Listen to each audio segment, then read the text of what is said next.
Hi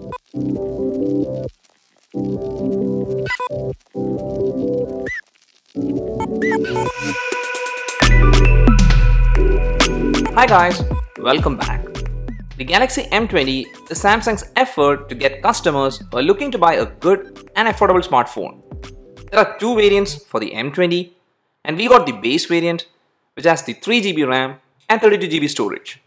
The pricing of this model is 10,990 Indian rupees, and the question is whether it's worth buying against its competitors.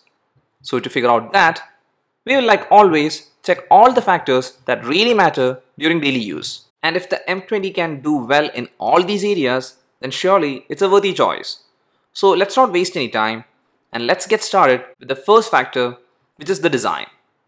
The Galaxy M20 has a new design theme that we generally don't see in Samsung phones.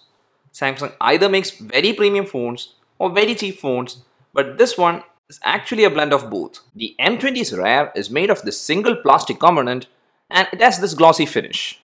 It attracts a lot of fingerprints, and yes, it will get scratched easily, but when you hold it, it feels well built. It's not a slippery phone, and the rear, it also has a fingerprint scanner which is kind of awkwardly set. It's really flush to the body of the phone, and hence it's tough to figure out its position. For the functioning of the fingerprint scanner, it's not a bad scanner, and actually it works fine.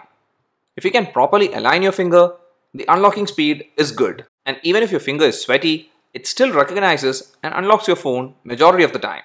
But at times, it shows a prompt to clean the fingerprint scanner. Then on the rear, you also get a dual camera setup with a single LED flash. The camera module is flush to the body, and that's a good thing. The right side has the power button and the volume rocker, which are made of plastic, but it's tactile. The left side has the SIM tray in which you can insert 2 nano SIMs and a micro SD card. Now, both the SIM slots supports VoLTE, so you can use Duo on both the SIM slots if you want. On the bottom, there is the headphone jack, USB-C charging port, which is unexpected but an awesome choice by Samsung. Then there is a microphone port and a single firing speaker grill. On the top, you get a secondary microphone, and finally on the front is a 6.3-inch Full HD display. And the glass used here is not Gorilla Glass, but still my unit's front glass didn't get scratched. Then there is the earpiece and front camera, which helps for face unlock. The face unlock is not at all secure, and I would suggest you to not use it if security matters. It can be tricked with a photo, and I didn't use it after testing. One cool thing here is the Infinity V style notch. It shows an animation when the front camera is looking for a face for face unlock. The speed of face unlocking is also not good. Sometimes it's quick to unlock and sometimes it's really slow. So overall for the design, I actually like the design of the M20. I feel Samsung actually did a good job. There is no flex or bend or gap, and everything seems to be well put together. The rear is plastic, and nowadays phones in this price range use premium materials like glass or metal, but even though Samsung didn't use any of those, they actually built the M20 well. And for the design, I like the design of the Galaxy M20. Well, there are certain issues like the back gets easily scratched and it attracts a lot of fingerprints, and the fingerprint scanner is flush to the body of the phone. But overall, the design of the M20 is good. Now to the second factor, which is the display and audio. The M20 has a 6.3-inch Full HD plus Infinity V display with a resolution of 2340 by 1080, and the pixel density of the display is 409 pixels per inch. The aspect ratio of the display is 19.5:9, and the display is a TFT display, and I was actually doubtful about how the panel will look, and to my surprise, it's a very clean display. The colors are accurate with good viewing angles, and because of the higher resolution, the text are crisp, and overall it's an enjoyable display. The display also gets sufficiently bright and dim. Outdoor visibility of this display is also not bad, and in full brightness you can actually use it without any issues. The auto brightness sensor is present, but it's kind of a hit and miss with the sensor. Sometimes it does its job, but sometimes it goes crazy, so I kept it off. There is one minor issue that I noted with the display, and I'm not sure whether it's just my unit, but in a white background, the backlight around the notch area is uneven. You have to look really close to find it, and it won't affect your viewing experience, but it's something that I noted. I usually don't prefer notch displays, but this Infinity V display's notch is not bad. It's a really tiny notch and it blends well with the software. The notification bar shows all necessary stuff, And the best part is while watching YouTube videos, the notch never acts as a hindrance. So for the display, I really like the display of the M20.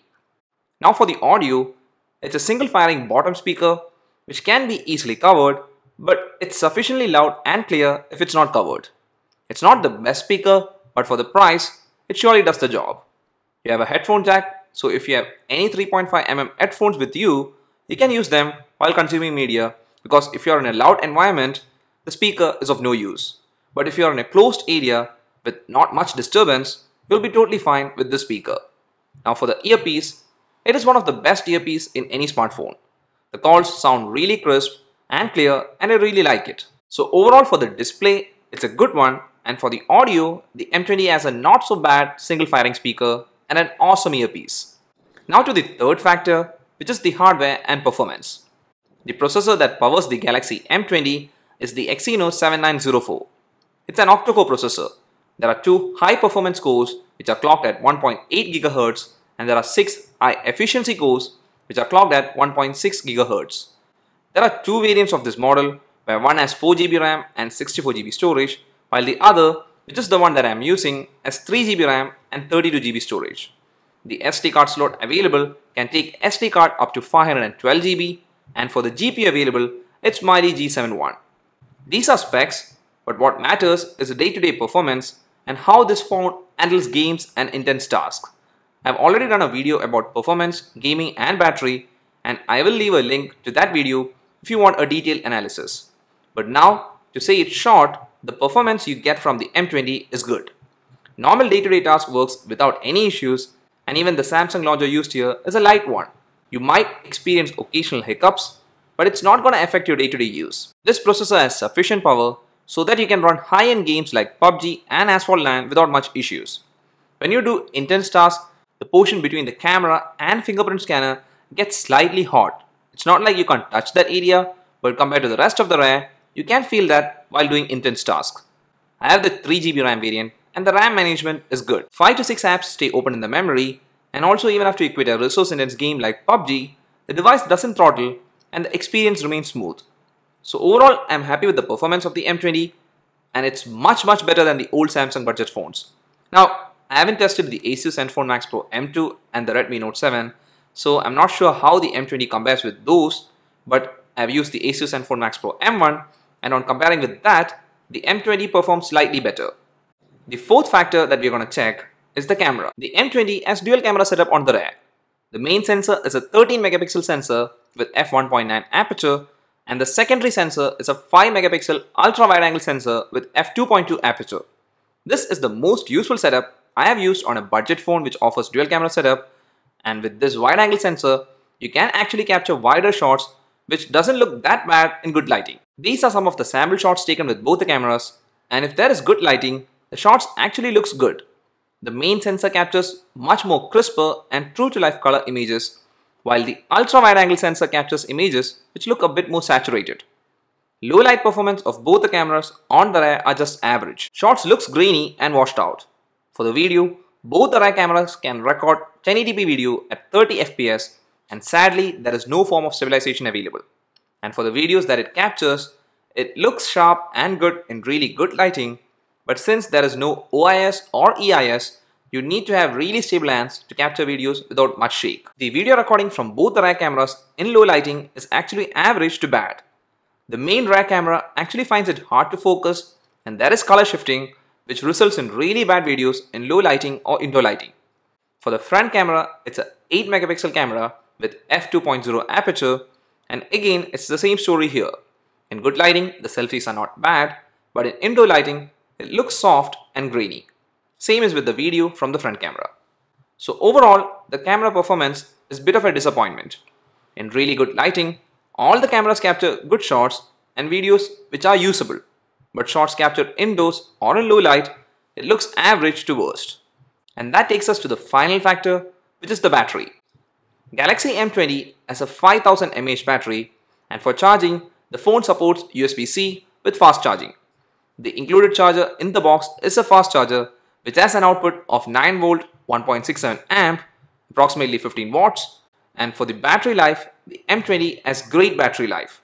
and that's expected because of this huge battery. And for me, I generally get a screen on time of approximately 6.5 hours. I use my phone pretty heavily and hence I always charge my phone at the end of the day. But if you are a moderate user, you can easily get 2 days with a single charge. The phone supports fast charging and has a fast charger bundle in the box, but the charging time is slightly on the higher side.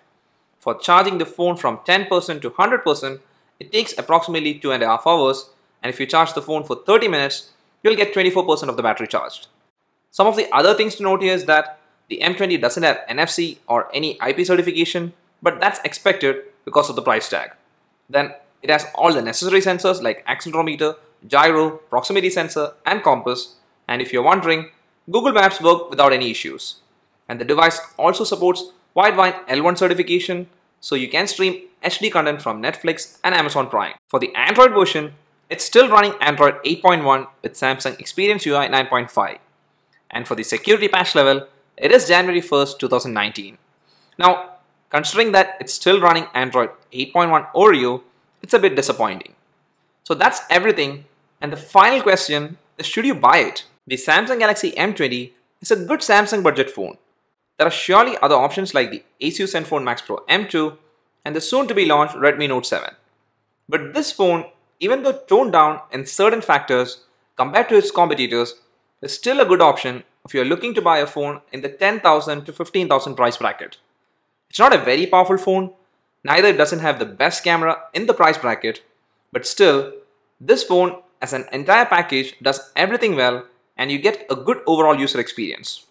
Let it be making calls, watching videos, gaming, reading news, listening to music, or even just browsing through the menus. Everything works well, and also Samsung's wide service network makes this phone a good choice. That's all for the video, guys. Hope you liked it. If so, please don't forget to hit the like button and also to subscribe. See you again in the next video. Till then, bye.